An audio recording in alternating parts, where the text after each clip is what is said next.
Assalamualaikum warahmatullahi wabarakatuh. Alhamdulillahi rabbil alamin. Wassalatu wassalamu ala asyrafil anbiya'i wal mursalin Sayyidina wa maulana Muhammadin wa ala alihi wa sahbihi wa tahirina ajma'in. Rabbi syrah li sadri wa yassir li amri wahlul 'uqdatam min lisani yafqahu qawli, amma ba'du. Hadratal muhtaram, para alim, para ustadz yang kami taati, hadirin penyimak acara sinau bareng pesantren pojok, baik yang offline maupun online,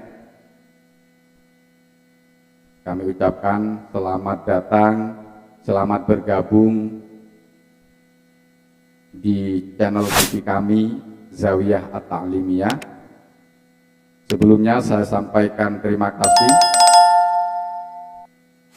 kepada para penyimak kajian ini yang telah mensubscribe channel kami.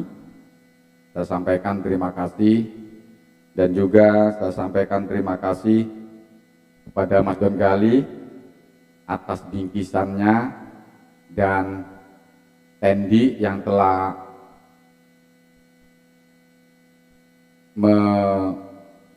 menyuguhkan anggur merahnya. Saya ucapkan terima kasih, jazakumullahu khairan katsira. Baik para hadirin, seperti biasa sebelum kita mulai, mari kita bersama-sama menghadiahkan Al-Fatihah kepada baginda Nabi Muhammad sallallahu alaihi wasallam wa ala alihi wa ashabihi wa dzurriyyatihi wa ahli baitihi wa azwajatihi wa ila jamil anbiya'i wal mursalin wa nafussu khususan ila maulana Balyan bin Malkan Sayyidina Nabiullah Khidir wa jamil malaikatil muqarrabin wa ila mujtahidin wa muqallidihim fiddin wal ulama'il amilin wal mukhlasin wal musannifin wal muhaddithin wal qurra'i wal mufassirin wasadati sufiyyati wal muhaqqiqin wa awliya'il kauni ajma'in wa maulana wal sufiyin sayyidina Wais al-Qarani wa maulana imamil a'zam Muhammad bin Idris Syafi'i wal imam Abi Hanifah wal imam Malik bin Anas wal imam Ahmad bin Hanbal wa hujjatul Islam al imam Abdul Hamid Muhammad bin Muhammad al-Ghazali wa sultanil awliya Syambil Qadir al-Jilani qadisat rabbana wa radhiha wal imam Abil Hasan Asy-Syadili wal imam Abil Abbas al-Mursi wal imam Ibnu Athaillah As-Sakandari wa Jalaluddin al-Mahalli wa Jalaluddin As-Suyuti wa Zakaria Zahya bin Syaraf wa Zakaria al-Ansari wa Ibnu Hajar al-Asqalani wa Ibnu Hajar al-Hitami wa Syekh Zainuddin al-Maribari wa Sayyid Abi Bakar Sata wa Syekh Nawawi al-Bantani wa hadrati Syekh wa Syekhina Khalil Bangkalan wa hadrati Syekh Hasyim Asy'ari Jombang Tubir wa radhiyallahu wa jamil masyayikhina wa muallimina wa ustadina wa ummahatina wa batina wa jamil muslimina wal muslimat wal mu'minin wal mu'minat al ahya'i minhum wal amwat syaulillahi lana wa lahumul fatihah. A'udzu billahi minasyaitonir rajim. Bismillahirrahmanirrahim. Alhamdulillahi rabbil alamin arrahmanir rahim maliki yaumiddin iyyaka na'budu wa iyyaka nasta'in ihdinas siratal mustaqim siratal ladzina an'amta 'alaihim ghairil maghdubi 'alaihim waladdallin. Rabbighfirli wa liwalidayya amin. Para santri online yang dirahmati Allah, di pertemuan kemarin kita telah membahas tentang persengketaan masalah perwasiatan antara ahli waris dan orang yang menerima hibah. Untuk kajian berikutnya mari kita lanjutkan qaulal musannif rahimahumullahu ta'ala, qaulal musannif wa syarih wal muhassi rahimahumullahu ta'ala wa nafa'na bihim wa ulumihim fid dharain rabbi yassir wa'in. Walau idda'a al-warithu mautahu fi maradin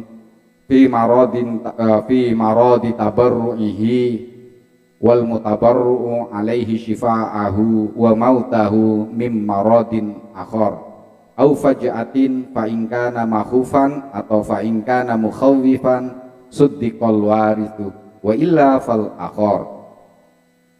Walau idda'a, jikalau mengklaim atau mendaku al-warithu ahli waris mau tahu akan kematian orang yang berderma, mengklaim fi maradi tabarru'ihi, kematian ahli waris tersebut terjadi karena sakit yang dideritanya, sakit yang dikhawatirkan terbawa mati yang dideritanya, yang mana pada sakit tersebut orang yang berderma mendermakan sebagian hartanya.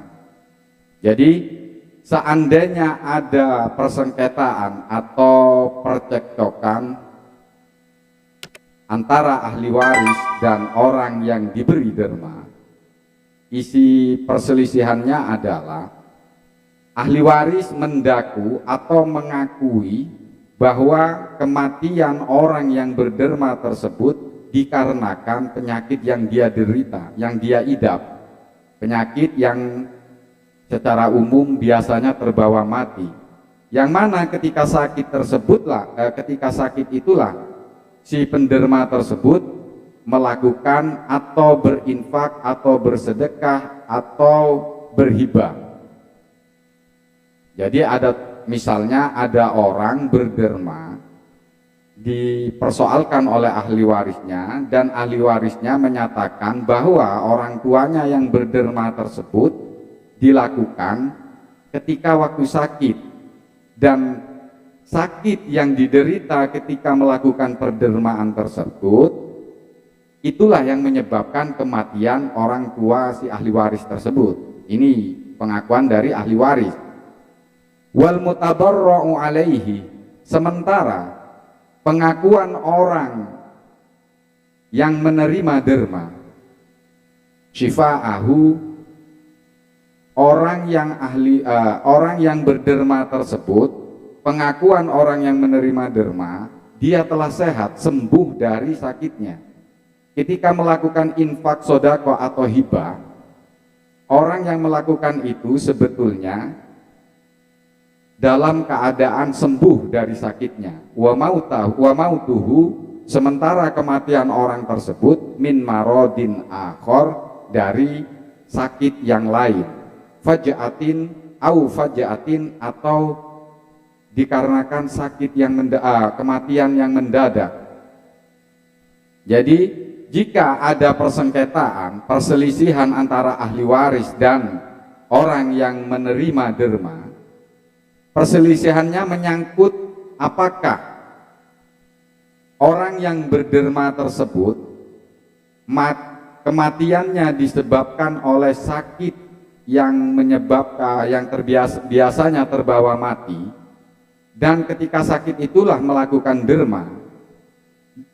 Jika ada persengketaan hal yang semacam ini, sementara orang yang menerima derma tersebut menyatakan bahwa orang yang memberikan derma kepadanya, dia telah sembuh dari sakitnya, sementara kematian orang yang berderma tersebut dikarenakan sakit yang lain atau mati yang mendadak.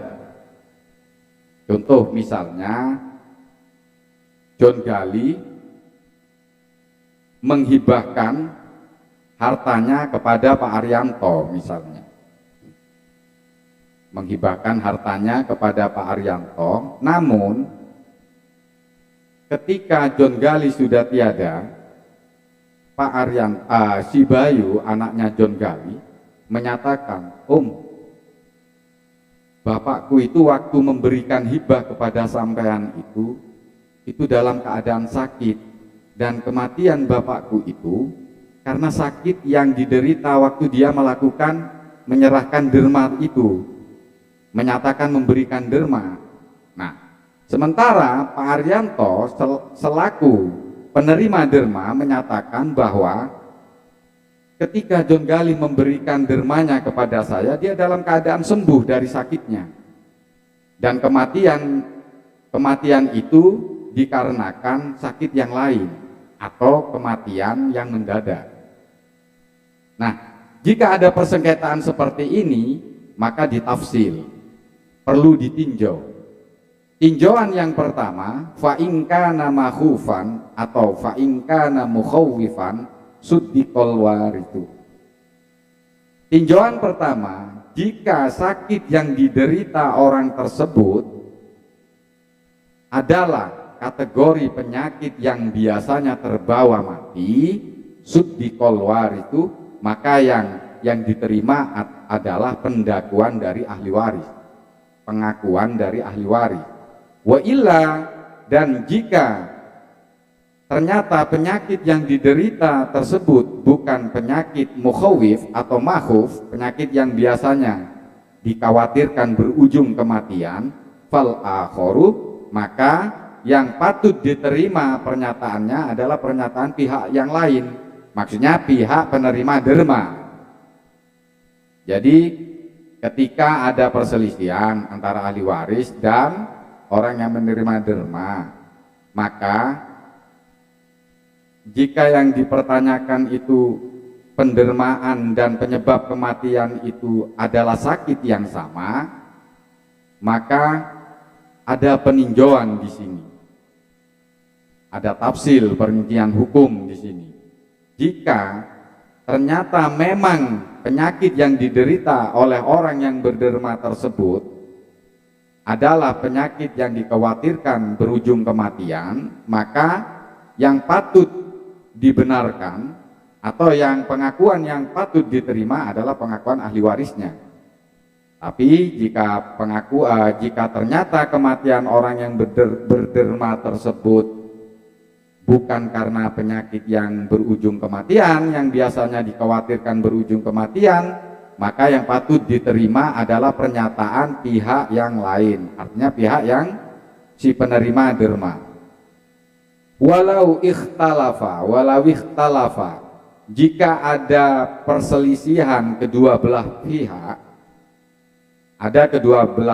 antara ahli waris dan si penerima derma berselisih fi wuqu'it tasarrufi, mengenai terjadinya pendistribusian, fisihati di waktu sehat, au fil marodi atau di waktu sakit, suddiqal mutabarru'i alaihi, maka yang patut dibenarkan adalah pengklaiman atau pendakwaan dari orang yang menerima derma. Alasannya li'annal aslah, karena pada dasarnya manusia dawa musihati adalah sehat. Jadi jika ada perselisihan antara ahli waris dan orang yang menerima derma, yang diperselisihkan kapan kapan pendistribusian atau penyerahan derma, infak atau hibah tersebut dilakukan, apakah di waktu sehat atau di waktu sakit. Jika perselisihannya hanya seputaran ini, maka yang perlu diterima pengakuannya, pengklaimannya adalah pengklaiman pihak kedua, yaitu pihak yang menerima derma tersebut. Karena pada dasarnya manusia itu dalam kondisi pada dasarnya manusia itu sehat, terlahir sehat, pada dasarnya manusia itu sehat. Sakit itu adalah hal yang diterima di kemudian hari. Karena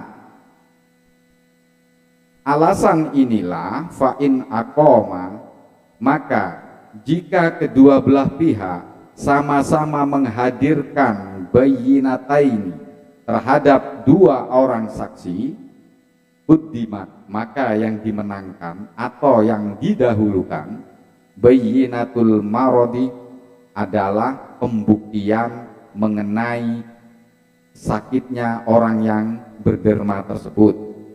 Jadi kalau kedua belah pihak itu berselisih kapan ini pernyataan pendistribusian itu diucapkan, apakah waktu sakit atau apakah waktu sehat atau waktu sakit. Jika perselisihan itu tidak ada saksi, maka pengakuan dari orang yang menerima derma itulah yang harus diterima.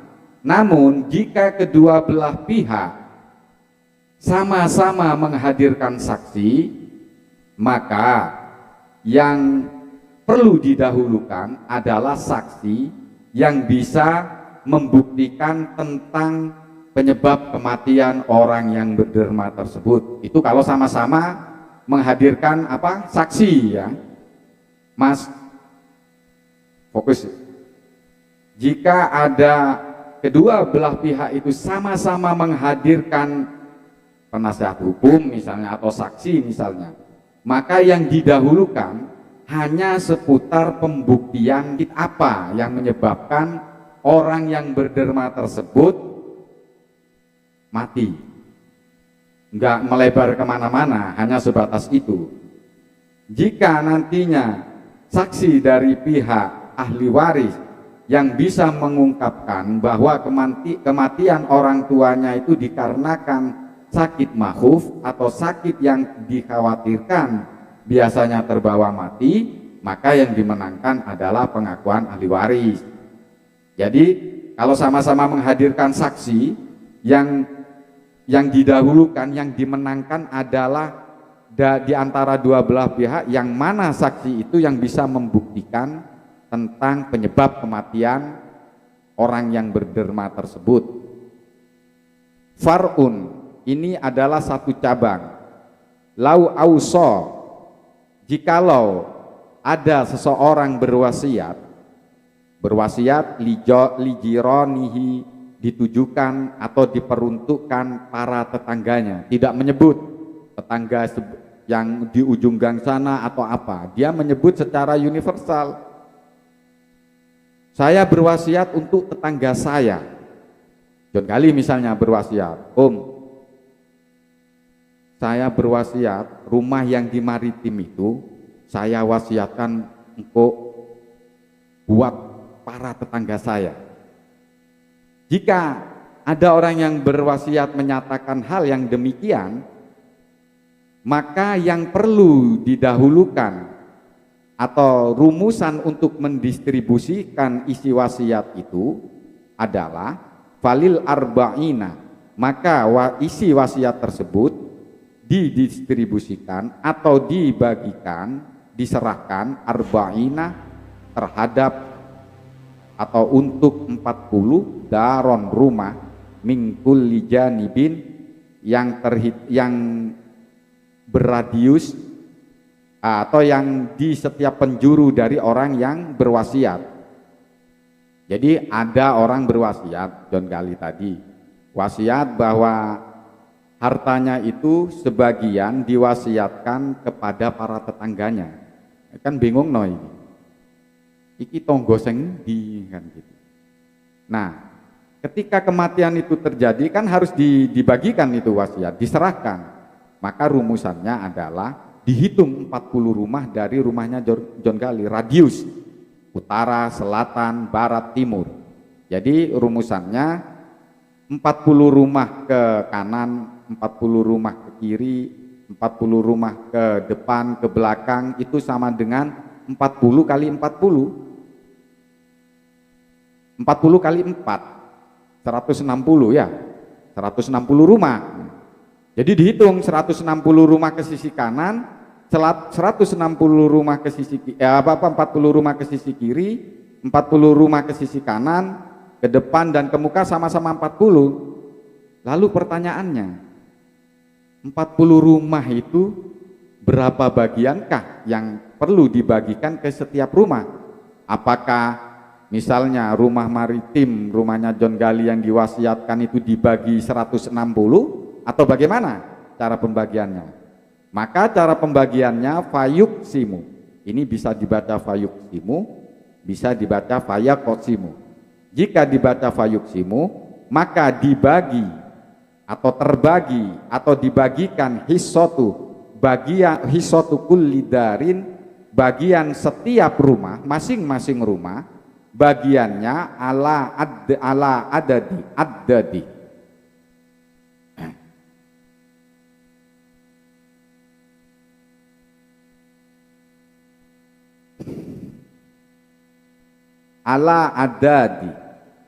sukaniha. Jadi jumlah bagian per rumah tersebut berdasarkan jumlah atau hitungan anggota anggota jiwa yang berada di setiap rumah tersebut. Jadi nek misalnya seperti Pak Fatoni ini misalnya ada 10 orang ya mendapat 10 bagian, nantinya dihitung semua. Per rumah misalnya ada yang 10, dijumlah total semua, satu rumah 10, rumah berikutnya sekian, dijumlah total semua 160 itu ada berapa jiwa di dalamnya, baru harta itu dibagikan sebanyak jumlah jiwa yang ada di dalam 160 rumah. Nah, ini biasanya orang yang berwasiat seperti ini suka mempersulit orang. Berwasiat kok cek awangele kan gitu. Jadi kalau ada orang yang berwasiat tidak disebut secara spesifik siapa yang menerima, dia cuma menyebut saya wasiat harta saya ini ke semua atau ke seluruh tetangga saya, ke para tetangga saya. Tidak menyebut apakah tetangga yang di sebelah ujung sana atau tidak. Pokoknya nyebut para tetangga. Aulil ulama'i, atau ada orang berwasiat diperuntukkan para ulama. John Gali hijrah, John Gali ini hijrah ceritanya, berwasiat harta bendanya, sepertiga dari harta bendanya diwasiatkan untuk para ulama. Yang diwasiati Mas Farid, wah gak paham Mas Farid. Nah ketika si pemberi wasiat itu meninggal, Mas Farid tanya misalnya ke Pak Yuliono misalnya, ini Pak John Gali dulu pernah berwasiat sepertiga hartanya diperuntukkan para ulama Pak Yul, gimana caranya? Cara membaginya ini ulama ini yang mana? Apakah Pak Mudin, apakah pemimpin tahlil, ataukah ketua takmir masjid misalnya ini, atau guru agama di Madrasah Aliyah Negeri misalnya. Maka menurut Syekh Zainuddin Al-Malibari, penulis kitab Fathul Mu'in ini, jika ada orang berwasiat seperti itu, fali muhadditsin, maka yang pertama harus dibagikan kepada para muhaddis, para pakar hadis. Siapa pakar hadis itu? Ya'rifu, yang mengetahui, seseorang yang mengetahui halal rawi, mengetahui kondisi rawi, orang yang menceritakan hadis tersebut, mengetahui kondisinya, kekuatannya, audiddaha, atau kebalikannya, kelemahannya. Wal marwi, dan juga seseorang yang disebut muhaddis itu adalah orang mengetahui redaksi hadis yang diriwayatkannya, sihatan, tentang kesahihannya, wadiddaha, atau kebalikannya. Begini, ada orang berwasiat, wasiatnya ditujukan kepada para ulama, maka yang masuk nomor satu, yang terpilih nomor satu adalah muhaddis. Jadi muhaddis itu disebut ulama. Jadi ulama atau muhaddis adalah menurut Syekh Asy-Syirbini adalah seseorang yang kuat hafalannya, dobit hafalannya. Siapa yang menyatakan kuat hafalannya? Ya gurunya, guru yang mengujinya. Dia kuat hafalannya, mengetahui atau memahami setiap makna hadis, dan juga dia mengetahui perawi, rijalul hadis. Perawi itu seperti kalau kita membaca hadis itu an Abdullah, an Umar, an ini, an-nya itu sampai ke Rasulullah. Dia hafal satu persatu rawinya itu, hafal tentang status atau kondisinya, apakah dia kuat meriwayatkan hadis atau kebalikannya, atau lemah misalnya. Jika seseorang itu hafal hadis, hafal rawi-rawinya, bukan hanya sekedar nama-nama hadisnya, hafal status rawinya, apakah dia kuat meriwayatkan hadis atau lemah. Kuat itu misalnya perawinya itu tidak pernah berbohong, tidak pernah melakukan kemaksiatan, tidak pernah lupa hafalannya, itu disebut rawi yang kuat. Maka jika ada orang hafal hadis seperti itu dan tahu makna hadisnya dan tahu sebab-sebab hadis itu disabdakan oleh Rasulullah, maka orang tersebut disebut muhaddis. Dan muhaddis ini disebut juga sebagai ulama. Kalau hanya bisa membaca hadis, seperti saya membaca Riyadhus Shalihin bisa secara fasih, itu belum bisa disebut ulama. Atau saya hafal ribuan hadis, tapi saya tidak paham maknanya hadis, maka itu belum bisa disebut sebagai ulama, hanya disebut hafidh. Atau saya memahami kandungan hadis, tapi saya tidak tahu siapa yang meriwayatkan hadis ini, dia tidak bisa juga disebut muhaddis, sekaligus tidak bisa disebut seorang ulama. Atau dia hafal rawi-rawinya hadis, tapi dia tidak hafal sebab-sebab hadis itu disabdakan oleh Rasulullah, konteksnya untuk apa, maka dia juga tidak bisa disebut muhaddis, sekaligus tidak bisa disebut ulama.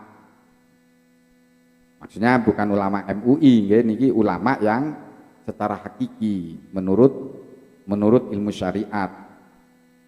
Nah, jika para muhaddis itu tidak ditemukan di lingkungan orang yang berwasiat tersebut, di sekitaran, di wilayah orang yang berwasiat tersebut, berikutnya isi wasiat yang ditujukan untuk ulama tersebut diperuntukkan atau diserahkan kepada mufassirin, kepada mufassir, ahli tafsir. Siapa ahli tafsir?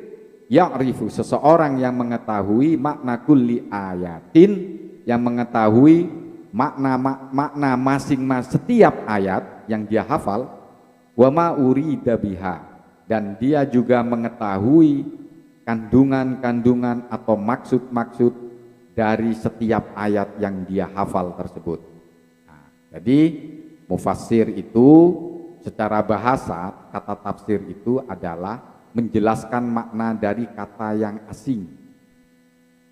Jadi ada orang menjelaskan, misalnya ada kalimat yang tidak dimengerti, lalu oleh Mas John Gali dijelaskan. Nah, penjelasannya Mas John Gali itu disebut tafsir. Ini secara bahasa. Namun menurut syariat, tafsir adalah mengetahui atau menghafal dan mengetahui kitab suci Al-Quran. Kitab yang mulia di sini adalah kitab suci Al-Quran, dan mengetahui maksud-maksud dari setiap ayat yang dia hafal. Dan biasanya ilmu yang dikeluarkan oleh mufassir tersebut diambil oleh ilmu yang bagai lautan yang tak bertepi. Jadi tidak ada satu tafsir yang paling jos di dunia itu, tidak ada.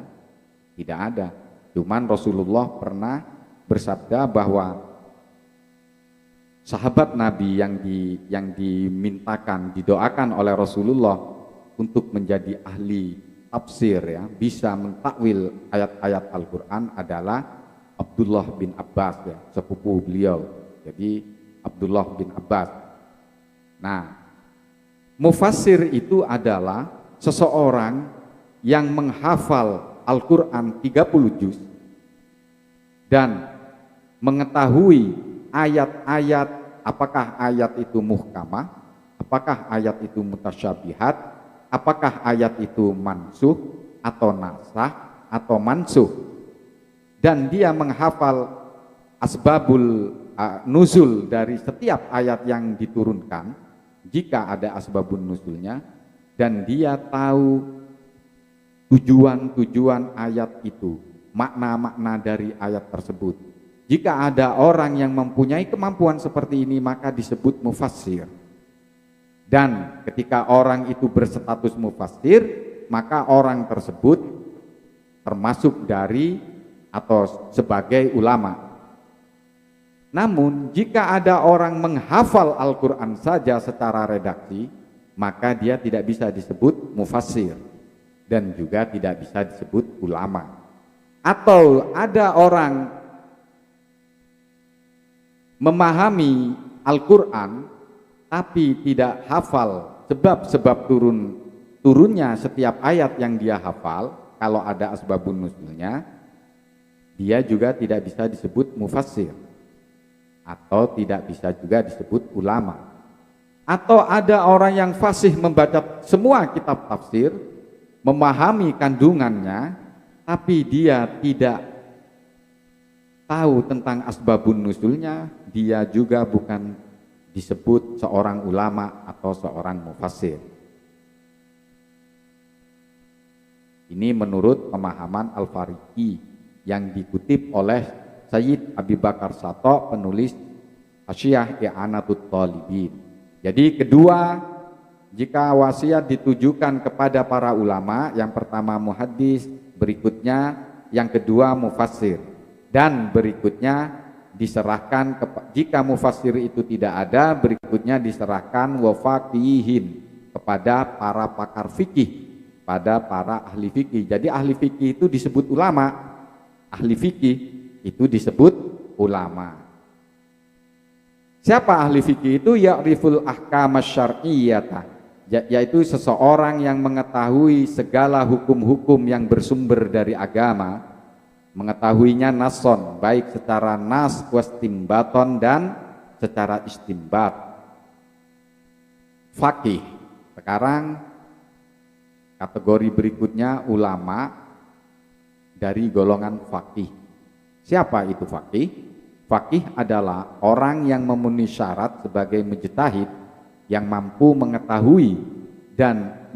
mengetahui menggali hukum-hukum dari ayat-ayat suci Al-Quran maupun hadis yang menghasilkan hukum-hukum syariat. Hukum-hukum itu berkaitan dengan amaliyah atau perbuatan, baik perbuatan hati ataupun fisik, mencakup pula pada yang perbuatan hati, contohnya seperti niat di dalam sholat, hukumnya wajib.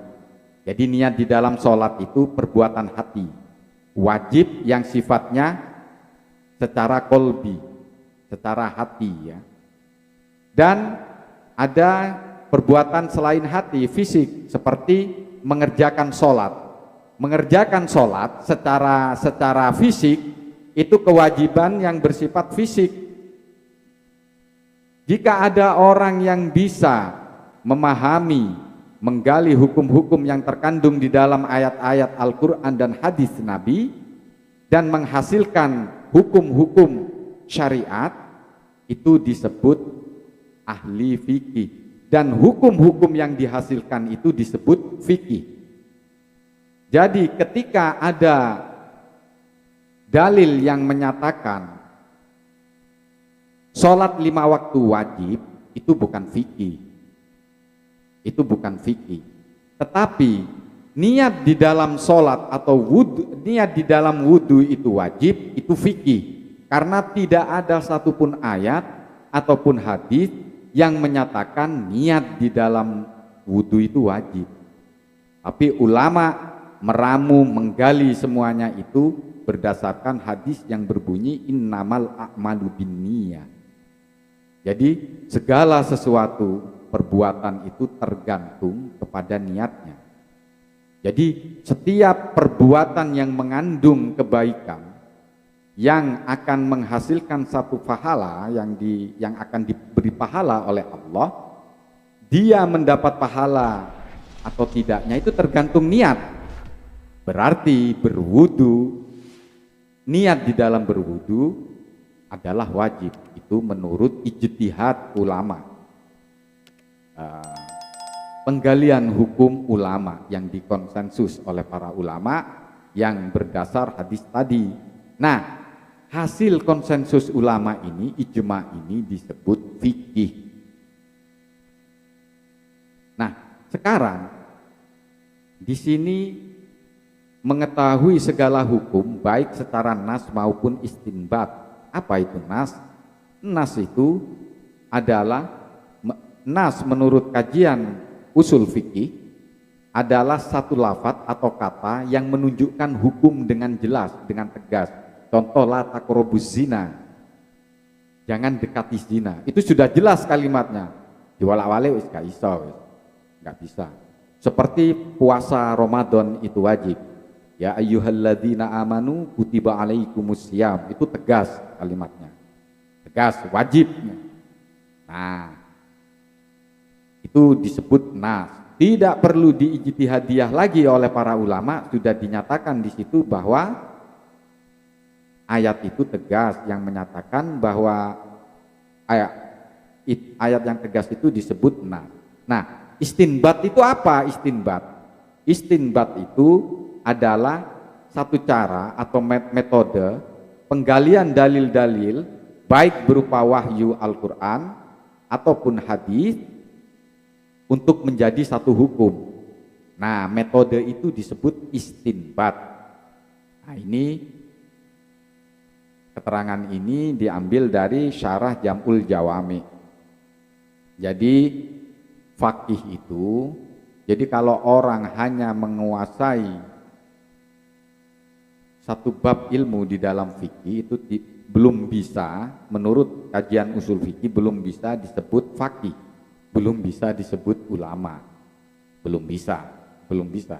Ini menurut kajian usul fikih. Namun di sini wal murad, adapun yang dimaksud huna di pembahasan kita kali ini, wal muradu bihi huna, yang dimaksud dengan ahli fikih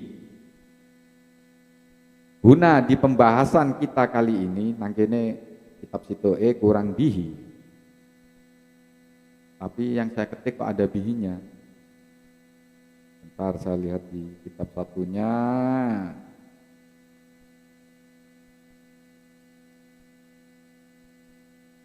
Ya, wal muradu bihi huna. Wal muradu bihi huna, adapun yang dimaksud mengenai al-faqih, orang yang alim fikih, ahli fikih di sini, huna di pembahasan wasiat kita ini adalah man, seseorang, hassola, yang mengetahui syai'an, satu atau sedikit minal fikih, dari beberapa ilmu fikih, bihaitsu yata'ahhalu, dengan sekiranya atau dengan berdasar keahliannya yang sedikit tadi itu menjadi modal li fahmi baqihi, menjadi modal untuk memahami seluruh bagian atau bagian-bagian dari ilmu fikih. Contohnya begini, menurut Syekh Zainuddin Al-Malibari, di pembahasan kita kali ini di bab wasiat ini bukan ahli fikih itu yang kami maksud.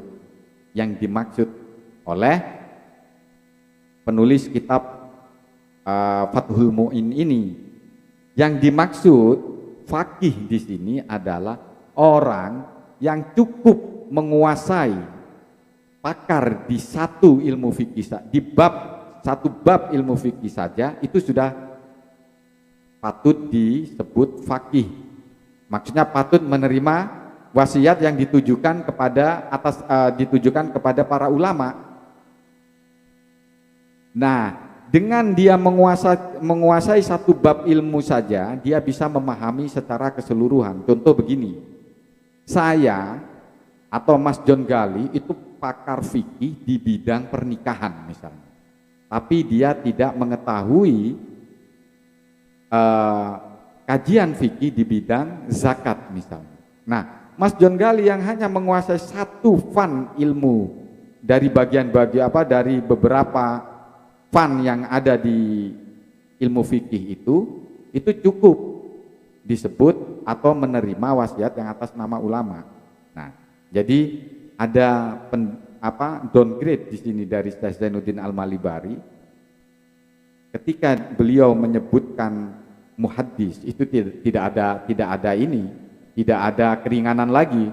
Jadi yang dinyatakan yang seperti itu, mufassir ya seperti itu. Tapi untuk faqih di sini di bab wasiat ini dia menyatakan orang yang menguasai satu bab ilmu saja dari beberapa bagian ilmu fikih itu layak menerima wasiat yang di atas nama yang ditujukan kepada para ulama. Bisa dipahami, nggih. Walaisa, nah ini Pak, ini ngeri ya. Walaisa dan tidak ada minhum termasuk dari golongan ulama. Dari golongan ulama nahwiyun, pakar nahwu, pakar gramatika bahasa Arab. Wong ahli nahwu saja di kitab Fathul Mu'in ini tidak dimasukkan dalam golongan ulama. Wasorfiyun, dan ulama ahli sorof, pakar sorof, pakar ilmu alat dalam bahasa Arab. Walughawiyun, dan pakar bahasa. Wa mutakallimun, dan pakar berbicara, berlogika, bernarasi, berorasi. Wong yang pinter orasi, pinter pidato di atas podium itu belum bisa disebut ulama itu. Tidak bisa itu. Jadi yang disebut ulama itu muhaddis, mufassir, dan faqih. Sebaliknya yang disebut ustadz juga begitu. Makanya aku gak seneng dipanggil ustadz. Ustadz yang sesungguhnya, nek ustadz kados sakniki nggih sah-sah saja kan ustadz dalam baku dalam bahasa Indonesia. Seperti ulama itu kan jamaknya lafadz alim. Jadi kalau misalnya secara yang benar itu ketika menyebut ulama itu nggak usah pakai para. Ulama itu beberapa orang alim, masa para beberapa orang alim kan majmu apa itu namanya? Kalimat majmu apa itu? Apa Mas Fahri? Mas Fahri. Ada kalimat majmu seperti itu. Para alim ulama misalnya. Para ulama, para beberapa ulama gitu. Nah, maksud sudah beberapa kok pakai para kan gitu. Para akhirnya. Tapi sudah dibakukan menjadi bahasa Indonesia bahwa ulama itu tidak bermakna jamak. Cuma nek pidato di kedutaan apa bangsa Arab ya jangan pakai para ulama, ya kan? Gitu. Nah, seorang yang ahli berorasi, orator misalnya, itu tidak bisa disebut ulama. Penceramah itu tidak bisa disebut ulama sebelum dia faqih kan gitu. Nah, menurut Syekh Sabro Malisi di era sekarang ini, faqih itu adalah orang yang mempunyai satu pengetahuan dan dia masyhur, dia itu terkenal, viral karena fatwa-fatwanya. Contoh ya. Saya sama sampean ini kan nggak ada yang pernah bertemu dengan yang namanya Gus Baha kan. Tapi anda semua ini mengenal Gus Baha dari kajian-kajian dan fatwa-fatwa beliau. Nah, di era sekarang menurut Syekh Ali Sabro Malisi ini Gus Baha itu masuk dalam kategori faqih. Pak Quraisy Shihab faqih kan? Itu menurut Syekh Sabro Malisi kalau dinisbahkan di era kita sekarang. Di eranya Syekh Ali Sabro Malisi saja mencari mufassir muhaddis itu kesulitan. Apalagi di era sekarang kalau mufassir yang dalam apa kriteria yang tadi itu. Apalagi di era sekarang. Era sekarang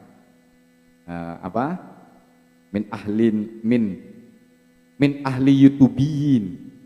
Orang yang pandai karena mengikuti YouTube.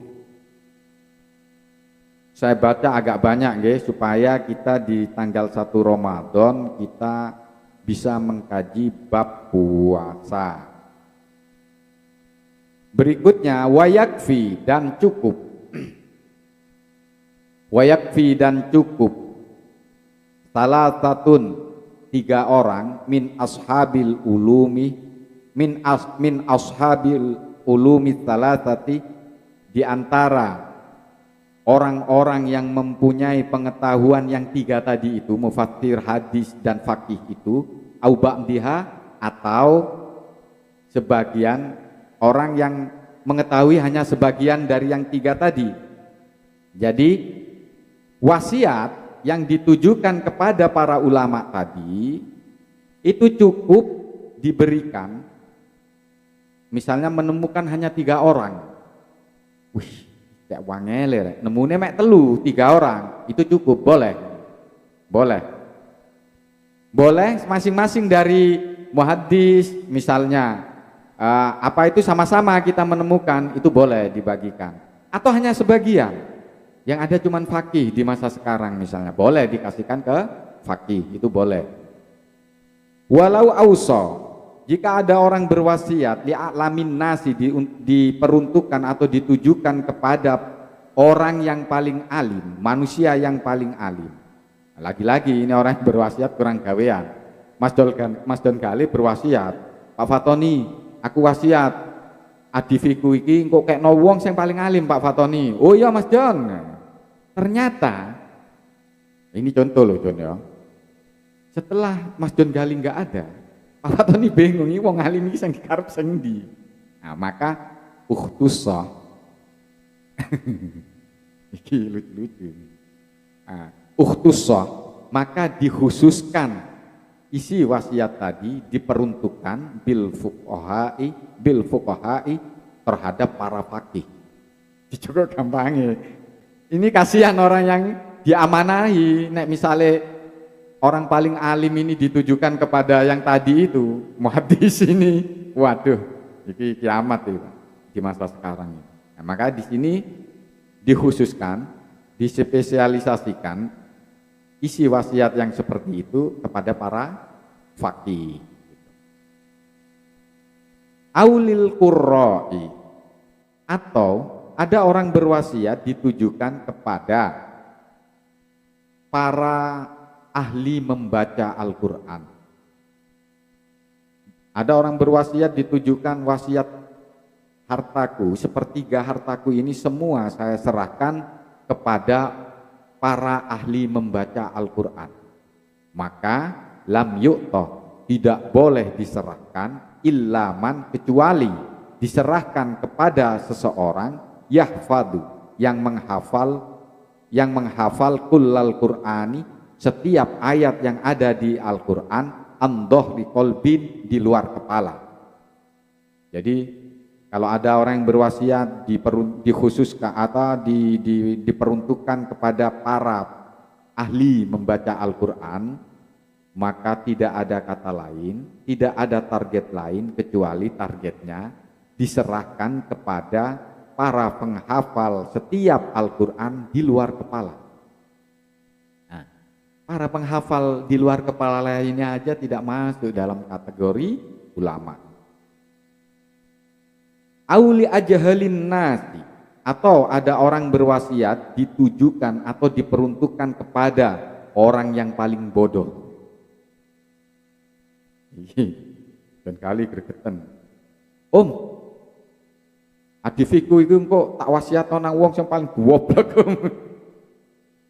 Siapa orang yang paling bodoh itu? Surrifah. Maka isi wasiat tadi diperuntukkan li ubadil watani, terhadap para penyembah berhala. Penyembah. Jadi orang yang paling bodoh menurut ilmu agama, bukan orang idiot atau orang yang terbelakang mentalnya, bukan.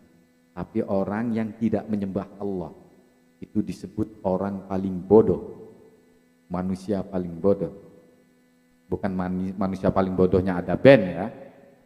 Nah, ini yang dimaksud kajian fikih ya.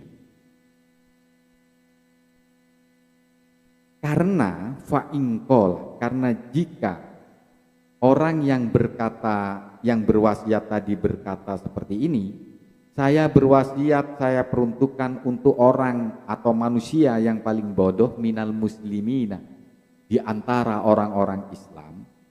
Jika orang yang berwasiat itu menyebut, dikait, ditambahi kalimat minal muslimina, wong Islam yang paling bodoh, maka faman, diberikan kepada orang ya subuh yang gemar selalu mencaci maki as-sahabata, terhadap para sahabatnya Nabi.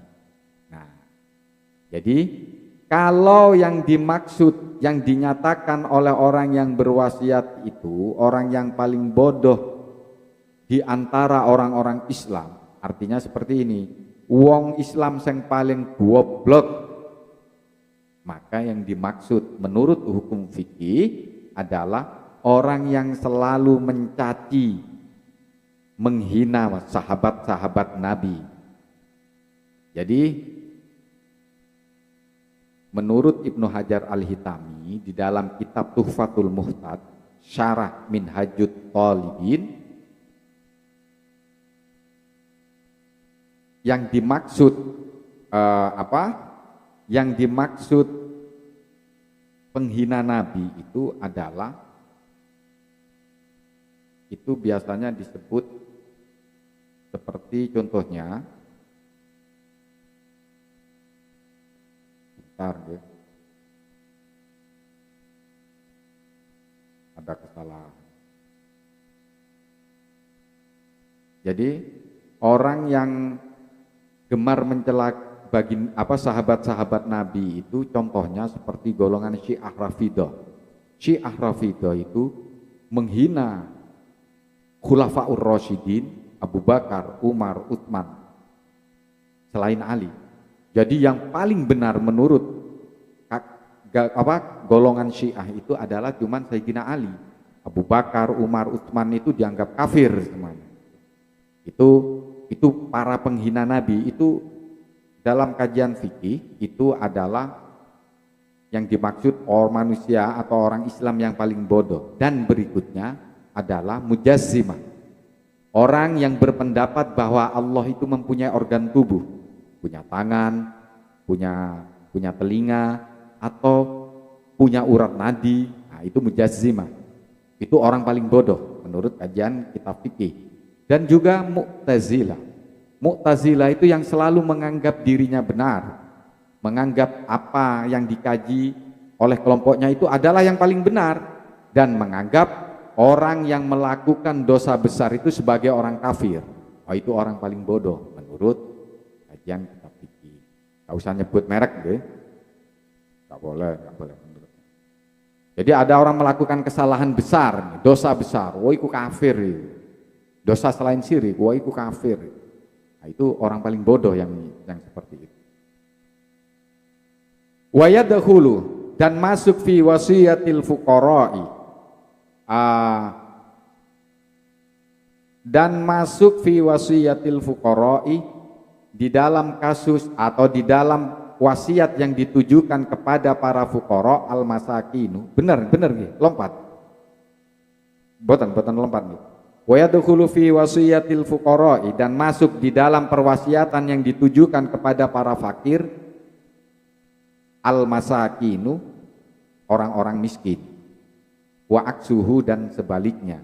Jadi misalnya ada orang berwasiat ditujukan kepada para fakir, itu orang miskin masuk, dan sebaliknya. Misalnya saya berwasiat saya tujukan kepada orang miskin, itu orang fakir masuk.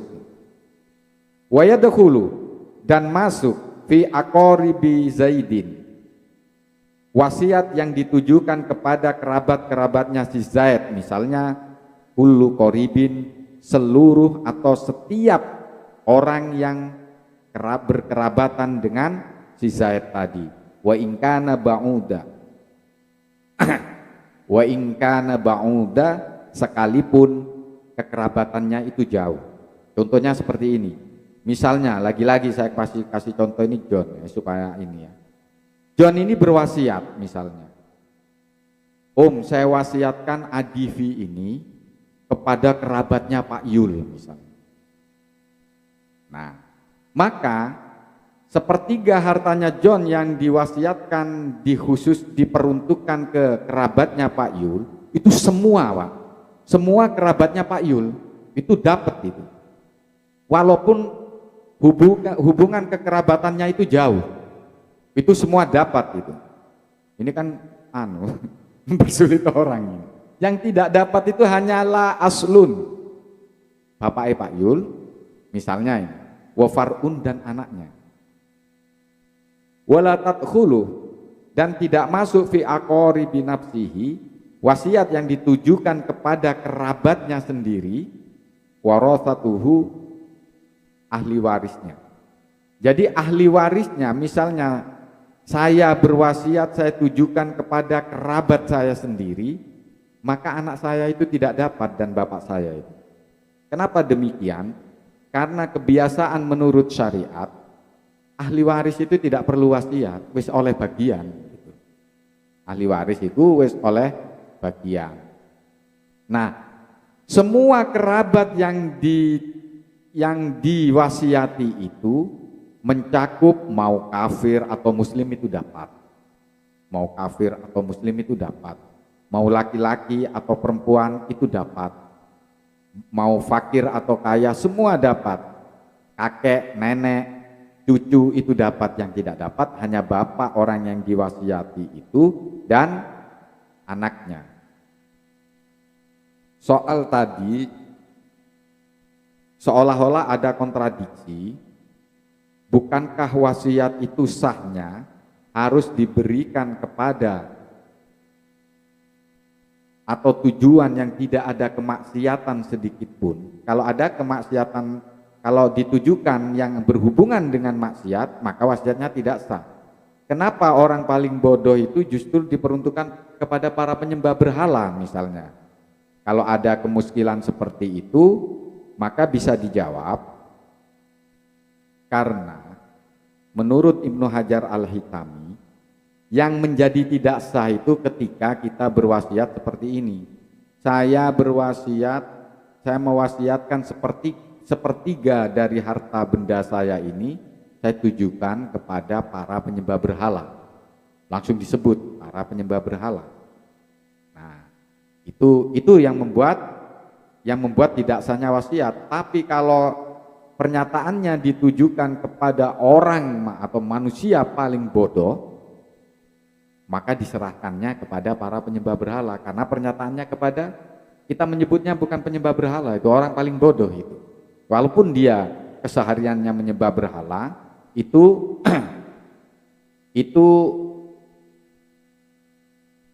tidak membatalkan wasiat ketika dinyatakan sebagai wasiat ini ditujukan kepada para penyembah berhala. Kemudian berikutnya tinggal lumayan, tinggal beberapa halaman lagi. Ini mengejar supaya kita bisa mengaji bab puasa. Wata betulu, dan bisa batal al wasiyatu wasiat al muallaqatu yang digantungkan bil mauti dengan kematian. Jadi wasiat yang digantungkan dengan kematian itu bisa batal. Wa mithluha, dan juga seperti bisa batalnya wasiat yang digantungkan kematian tabarruun, suatu derma baik berupa hibah, wakaf, infak, sodako, itu juga bisa dibatalkan. Ulikoh yang digantungkan bil mauti dengan kematian. Semua itu wasiat maupun derma itu bisa dibatalkan. Sawaun kana, baik sawaun sama saja, kana at-ta'liku, penggantungan itu fisihati dinyatakan ketika sehat, di waktu sehat, awil marodi atau di waktu sakit. Jadi orang berwasiat yang digantungkan dengan kematian dan juga derma yang digantungkan dengan kematian itu bisa dibatalkan, bisa dicabut kembali. Baik penggantungan wasiat atau derma tersebut dinyatakan ketika sehat atau di waktu sakit, itu boleh, bisa membatalkan. Karena falil musi, karena bagi orang yang berwasiat itu ar-ruju'u, dia mempunyai hak untuk menarik kembali fiha, mengenai perwasiatannya itu. Jadi dia bisa menarik kembali isi wasiatnya. Orang yang berwasiat itu mempunyai hak untuk membatalkan isi wasiatnya.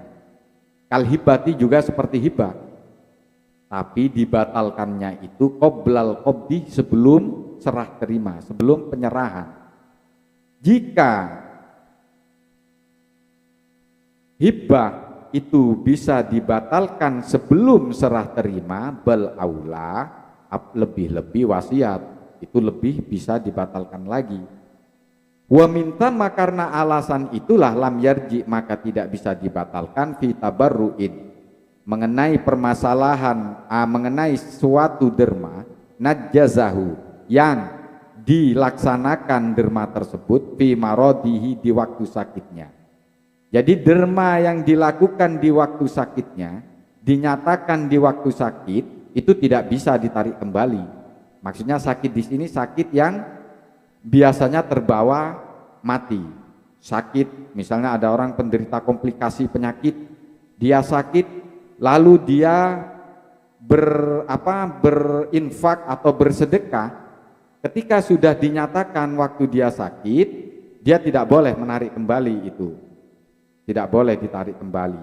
Wa ini tubiroh, sekalipun harta yang didermakan tersebut minat tuluti termasuk bagian dari sepertiga hartanya.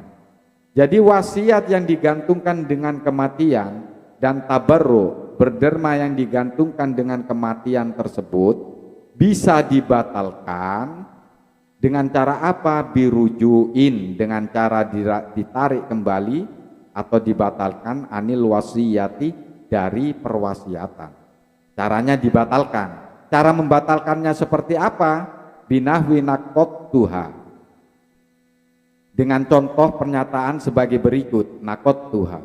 Saya merusak wasiat ini. Misalnya ini, John, aku berwasiat sepertiga hartaku itu PN, John.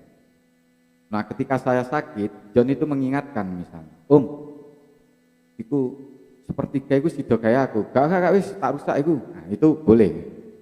Caranya itu harus dinyatakan. Contoh kalimat-kalimatnya seperti ini, naqadtuha, saya rusak itu wasiat. Ka'ibtoltuha, dan juga seperti saya bata'a, ka'abtoltuha ya, saya salah ini di abjad Arabnya ini. Harusnya fathah, ka'abtoltuha. Seperti saya batalkan wasiat ini. Ini pernyataan-pernyataan ya. Au radadtuha, atau saya tolak wasiat ini. Au azaltuha, saya hapus wasiat ini. Nah, itu pernyataan-pernyataan yang dinyatakan ketika membatalkan wasiat. Wal aujahu, dan menurut pendapat yang paling aujah, sihatut ta'liqir ruju'i, sahnya menggantungkan pembatalan fiha di dalam wasiat, sah menggantungkan pembatalan wasiat ala syartin atas satu syarat li jawazit ta'liqi, karena kewenangan penggantungan fiha di dalam, karena adanya kebolehan atau kewenangan menggantungkan fiha di dalam perwasiatan. Fa'aula, maka lebih boleh lagi firruju'i di dalam membatalkan anha dari wasiat.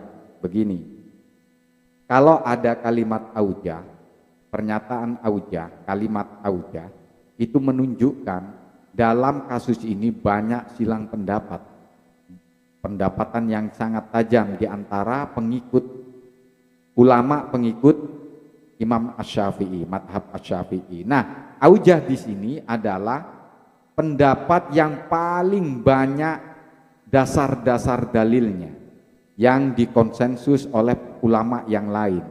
Jadi setiap mengajukan dalil dikonfirmasi, disetujui, nah itu disebut aujah, di bawahnya wajah. Nah, menurut pendapat yang paling kuat di antara kalangan ulama pengikut Asy-Syafi'i, sah menggantungkan pembatalan wasiat atas satu syarat. Contoh begini, misalnya John Gali berwasiat, aku wasiat adiviku itu PN, tapi, jadi kayak buntut tapi. Nah, kata-kata tapi itulah yang disebut menggantungkan kepada satu syarat. Tapi nek bayu iku gelem nang adivi, kepingin nang adivi iku gak sido. Nah, itu boleh dan sah itu. Misalnya terjadi Setelah John tidak ada, ternyata Bayu kepingin adivine itu batal secara tiba-tiba itu. Batal. Nah, menggantungkan pembatalan terhadap satu syarat itu saja boleh, maka mengurungkan wasiat tanpa menggantungkan itu lebih boleh lagi. Maksudnya seperti itu. Nek menggantungkan niat kepada satu syarat aja boleh, maka membatalkan wasiat tanpa adanya penggantungan itu lebih boleh lagi. Itu yang dimaksud. Dan berikutnya, rodok ngantuk titik nggak apa-apa ya, ini berburu kita ini.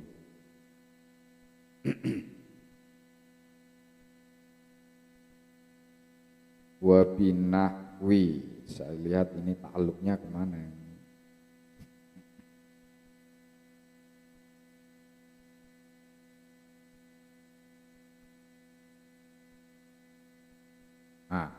Wabinahwi hadza liwariti, wabinahwi, dan beri contoh pernyataan untuk atau yang bisa membatalkan wasiat seperti ini. Hadza liwarisi, hartaku ini liwarisi, milik ahli warisku. Ini bukan bagi ya. Nah, itu salah saya. Wabinahwi hadza liwarisi. Jadi pernyataan yang seperti ini bisa membatalkan wasiat, yaitu pernyataan harta ini adalah milik ahli warisku. Misalnya seperti ini, John Gale ya, Om, adiviku itu saya wasiatkan untuk sampean, tapi Om, aslinya itu punya ahli warisku. Itu secara otomatis batal itu wasiatnya. Au mirathun anni, atau hartaku itu adalah barang waris anni dariku. Misalnya rumah maritim itu kan barang warismu kan, yang belum terbagikan. Itu kamu hibahkan ketika kamu ucapkan, Om, omah maritim iku peno ambek sampean Om. Tapi lho iku warisan iku Om. Warisan teko wong tuaku, secara otomatis batal karena belum terbagikan. Atau begini, Om, oma maritim iku pen Om, tapi loh oma maritim iku harta yang sing diwaris, sing perlu dibagikan secara hukum waris, belum dibagi. Sawaun anasiya alwasiyata amdakaroha. Baik, sama saja John itu, orang yang berwasiat itu lupa atau ingat. Lupa atau ingat. Lupa kalau yang diwasiatkan itu punyanya ahli waris atau barang waris, atau dia ingat. Arep eling atau gak eling, nek barang itu punyanya ahli waris atau barang yang masih perlu dibagi secara hukum waris, itu ketika dinyatakan batal hukumnya, ya kan? Wasiatnya itu. Wasu'ila syaikhuna, dan pernah ditanyakan syaikhuna, guru kami Ibnu Hajar Al-Haytami, ditanyakan amma tentang sesuatu, lau ausa, jika seseorang berwasiat lahu kepada si fulan, mewasiatkan bithuluthi malihi, terhadap sepertiga dari hartanya, illa kutubaha, kecuali dia mengecualikan terhadap beberapa kitabnya. Tsumma ba'da muddatin, kemudian setelah beberapa waktu, ausa, orang yang berwasiat tadi berwasiat kembali lahu kepada si fulan, mewasiatkan bithuluthi malihi, terhadap sepertiga hartanya, walam yastathni, tetapi dia tidak menyatakan atau mengungkapkan adanya satu pengecualian. Hal yu'malu, ini pertanyaannya. Hal yu'malu, apakah yang diamalkan atau yang didistribusikan bil ula mengikuti pernyataan wasiat yang pertama, au bitsaniyati, atau mengikuti pernyataan wasiat yang kedua. Contoh begini, Ibnu Hajar Al-Haytami guru kami pernah ditanya tentang ada satu peristiwa, ada seseorang mewasiatkan sepertiga hartanya kepada si fulan. John Gali mewasiatkan sepertiga hartanya kepada Pak Arianto misalnya.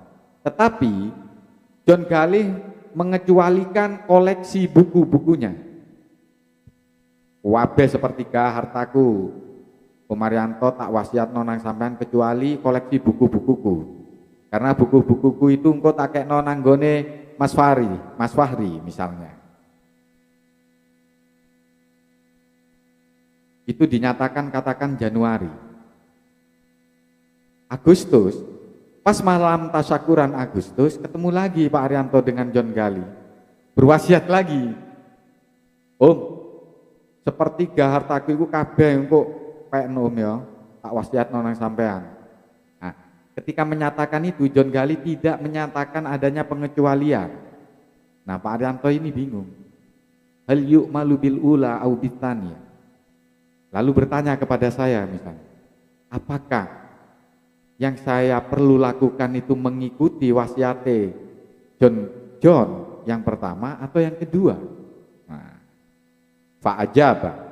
Kemudian Ibnu Hajar al-Haytami menjawab, bi annalladzi, bahwa sesungguhnya wasiat yadharu yang jelas al-amalu yang perlu diamalkan bil ula adalah yang pertama.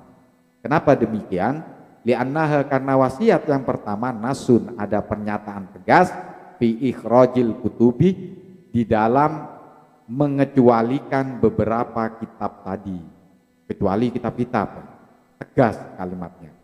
Wathaniyatu, sementara wasiat yang kedua muhtamalatun, ada spekulasi, kemungkinan. Yang kedua hukumnya itu spekulatif. Ada kemungkinan di situ.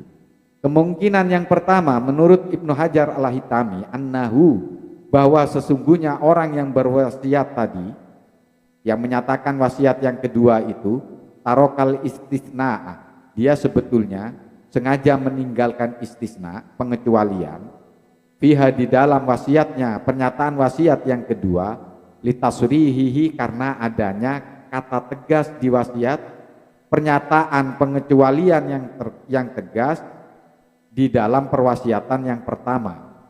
Itu kemungkinan yang pertama. Kemungkinan yang kedua, wa annahu, bahwa sesungguhnya orang yang berwasiat tadi tarokahu, sengaja tidak menyebut kata pengecualian, ibtolan, karena untuk membatalkan pengecualian tadi. Jadi ini ada dua kemungkinan di hukum yang wasiat yang disampaikan oleh John Gali yang kedua tadi, itu mempunyai dua kemungkinan. Jadi hukum spekulatif di sini, muhtamal. Kemungkinan pertama, John Gali sengaja tidak mengatakan kecuali, karena di wasiat yang pertama sudah secara tegas dia menyatakan kecuali kitab-kitab. Dan kemungkinan yang kedua, boleh jadi John Gali itu sengaja tidak menyatakan kecuali karena untuk menyerahkan semua sepertiga hartanya, membatalkan pengecualian tersebut. Nah, jika ada dua hukum seperti ini, maka ini teorinya, wannasu, pernyataan tegas, muqaddamun, itu dimenangkan atau lebih diunggulkan, didahulukan, alal muhtamali, atas hukum yang sifatnya spekulatif. Hukum yang sifatnya kemungkinan, asumsi-asumsi, itu tidak bisa memenangkan jadi dari pernyataan tegas. Jadi kalau pernyataan tegas nggak perlu ditafsir lagi gitu. Kecuali John Gali ketika bertemu Pak Arianto di bulan Agustus itu, Pak Arianto, wasiatku yang pertama itu tak tarik sih ya, aku tak wasiat maneh. Nah, itu boleh. Tapi kalau nggak ada pernyataan pembatalan, tetap yang berlaku pernyataan tegas. Selesai. Oke. Baik para bapak, para penyimak live streaming maupun Zoom ya, masih ada Zoom gitu Pak? Masih ya? Zoom meeting online. Demikian kajian kitab Fathul Mu'in bab wasiat kali ini, malam ini. Mudah-mudahan dapat dimengerti. Mohon maaf jika agak terburu-buru penjelasannya karena mengejar untuk menghatamkan bab wasiat dalam kitab Fathul Mu'in ini supaya di awal-awal Ramadan kita bisa mengkaji atau mengulas hukum-hukum puasa. Karena setelah bab wasiat atau ayat wasiat di dalam Al-Baqarah, selanjutnya adalah ayat yang menjelaskan tentang kewajiban berpuasa. Baik para hadirin, mohon maaf kalau ingin tanya jawab sampean langsung tulis di komentar gitu. Karena cukup malam gitu. Saya rasa cukup, mohon maaf. Sekali lagi mohon maaf tadi juga kita memulainya agak telat karena ada perbaikan teknis, kami terus berbenah. Mohon kritik dan sarannya tulis di komentar, dan bagi yang belum mensubscribe channel kami mohon bantuan untuk mensubscribe supaya channel kami ini tetap eksis untuk menyebarkan ilmu-ilmu yang bermanfaat. Dan bagi yang sudah mensubscribe channel kami ucapkan banyak-banyak terima kasih. Jazakumullahu ahsanul jaza. Wal afu minkum. Assalamualaikum warahmatullahi wabarakatuh.